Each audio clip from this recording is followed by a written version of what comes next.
Now let's move on, right? Let's talk about this main event match, what we all want to talk about. Swerve Strickland versus Hangman Page.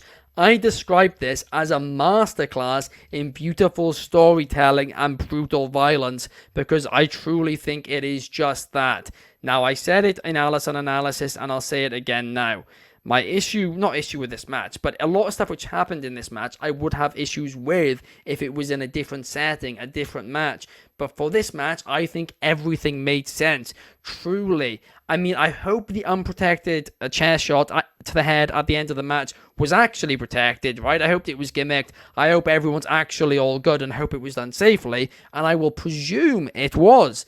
But apart from that, I'm going to be honest with you, I love this match. I thought the story going in is the best storyline in professional wrestling right now. I know people say Punk and McIntyre, and that's great too. But the fact with that is, they went weeks where they couldn't be in the same building, and now they can be in the same ring, and it's fine. This feud, the longer it went on, the more heated it got. And I think everything just made sense in this match. Sure, there was a lot of kick out, but again, with how much these two hate each other, it kind of justified it subconsciously for me, even if logically maybe that doesn't make as much sense. Anthony, I want to go to you first on this one. What did you think of this? What did you think of the main event? All right, this is going to annoy people. This was not my favorite of the trilogy, to be honest with you. I love the build of it, the match itself. I didn't love it. I'm not a deathmatch guy. Like, I'll enjoy hardcore, but to me, I thought the other ones were better, to be perfectly honest. As a whole, storytelling and in match, I thought so. The syringe spot, I didn't care for that. I don't understand the logic behind that. I don't get the story behind it. Visually, I didn't care for it. Having Hangman finally pick up a win makes sense. He's crazy now, so his psyche's been broken by losing the Swerve twice. And, he couldn't pick up the win. So I get it. He's out of his mind. He burns a house down. I get the whole story. I get it. But as a whole, it was not my favorite match of the night.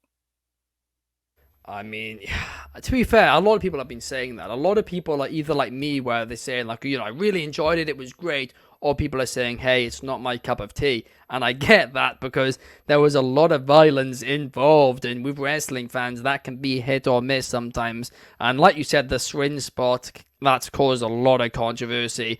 I mean, I'm going to be honest with you, I felt like at least that locked safe, whereas the chair shot was what to me is worrying. Well, the thing is, the syringe spot, there was no backstory to it, as far as I know. Like, there was no, there's no back history with that. The chair shot, yeah, it was a protected chair shot because obviously the chair fell apart. They did the wide shot. It was a protected chair shot. But knowing what we know about head injuries, I can't go back and watch, let's see, the Rock Mankind I Quit match with all the chair shots.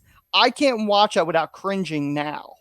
Yeah. So, I mean, I understand why people would have an issue with it, the one-off.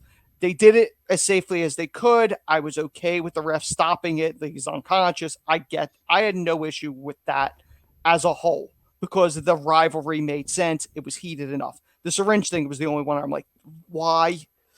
Yeah. No, to be honest with you, I think that's a good point. I do, because they pay attention to a lot of little things in this storyline, and for that to be such a big thing and for it to have no story behind it, I get that. Now, maybe that's part of the long-term story. Maybe the syringe somehow is going to play. You're going to rewrite it now? But to be fair, but I'll say this, right? There was a lot of stuff which over the last few months in AEW I've said feels random and makes no sense. And then a couple of months later, some big angle happens, and you're like, okay, that makes a lot of sense now. And of course, maybe they did just rewrite stuff, but I don't think that's the case.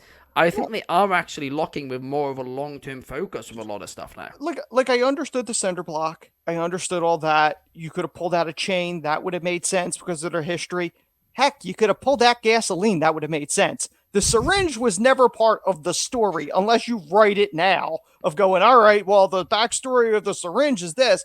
I don't think there was a purpose of the syringe personally, but there was no gasoline. As a matter of fact, I believe, if I'm not mistaken, correct me if I'm wrong, they said DraftKings, that was one of the things you could bet if somebody was going to pull out gasoline during this match. So, like, it was first to bleed, all this. It was...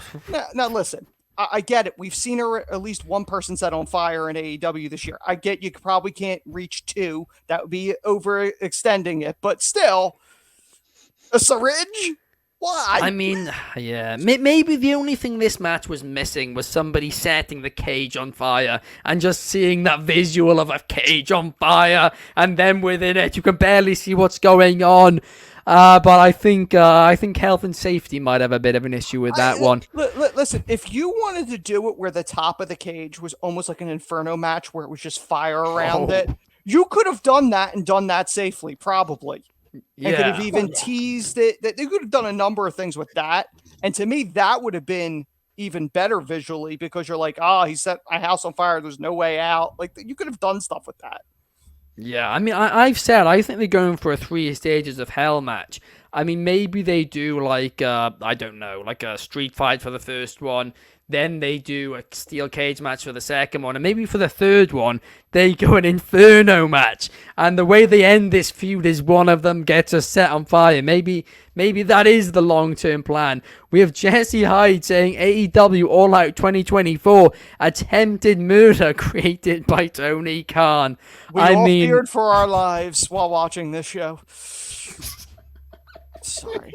It was there. I had to take it. I'm sorry. That is gold. That is gold. Soul is saying it's a weapon in a match. I don't think every item in a match needs a backstory with it. Nurse. Says the nurse. I mean, to be fair, I understand both points of view. I do. But what about you, Coby? What was your viewpoint on this main event match? The thing is, I mean, I agree with both of you. This was I don't want to say a masterclass, but it was very well done. Everything about it made sense. We have a steel cage match, and they had to start slow and ramp up the violence. We brought out the cinder block.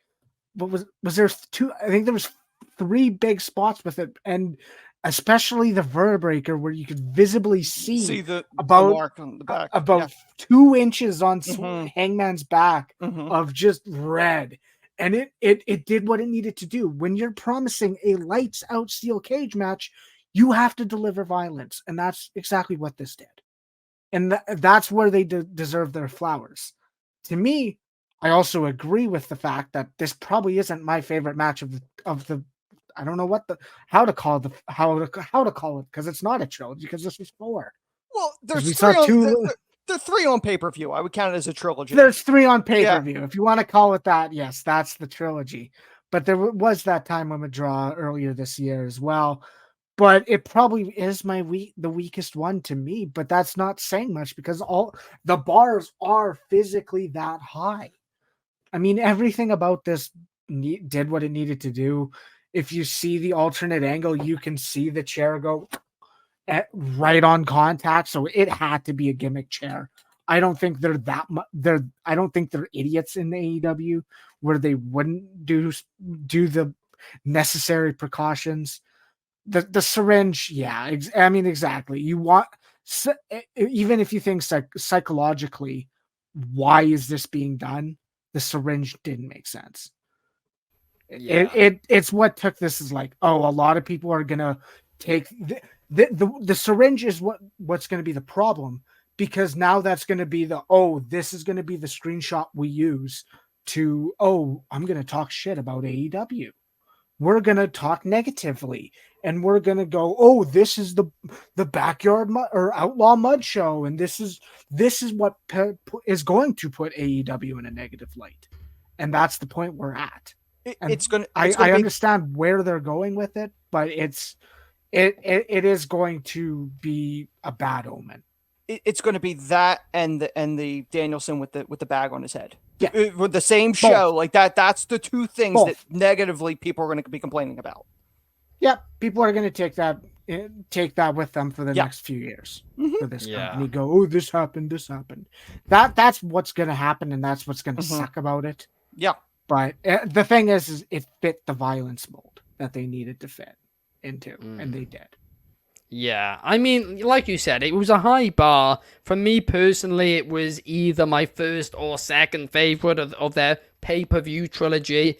It's between this and the Full Gear match. I'm not entirely sure which one I prefer.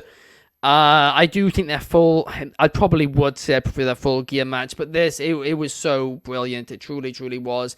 Like you said, Coby, I don't think they're stupid enough for the chair shot to really be unprotected. But at the same time, that did happen with Shawn Spears and Cody Rhodes, if you remember, in 2019. It was still a gimmick chair. No, it didn't gimmick. That was the problem with the Cody one. It didn't gimmick. That's why they got a lot of flack for that one. It didn't do what it was supposed to do. It was a broken it gimmick didn't do chair. what it was supposed to do, but they were still trying to gimmick it. The chair refused They the still job. had it.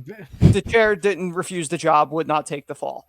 So they did have a few things in the early days of AEW where they were trying to gimmick things and it went so wrong. I mean, of course we all saw the explosion. But that's the thing. That's the thing. Where if something goes wrong, that's different than not gimmicking at all. Like, no, if that's you true. are trying That to is gimmick true. something, Fair point. you fair are point. trying to gimmick something. Yeah, if absolutely. it goes wrong, that happens, but at least they're still trying to do it. And I'm pretty sure that's what happened with the Shawn Spears thing. Is they tried? Yeah, no, it is. It is. They tried, but it just didn't cooperate. Correct. Right. That's the kicker. I mean, I'm gonna be honest, Joe. I didn't like the syringe spot. I have an issue with it from the standpoint of, okay, there's no history with it. What's the point? But maybe this was introducing it, and it will have a bigger thing later on in the storyline. And I'm not gonna say that that's not gonna be the case until we see that it's not the case. But I think the plastic bag spot was probably a lot worse for sponsors than the syringe spot. But I mean, we'll have to wait and see. Maybe it comes out that, hey, that was an issue.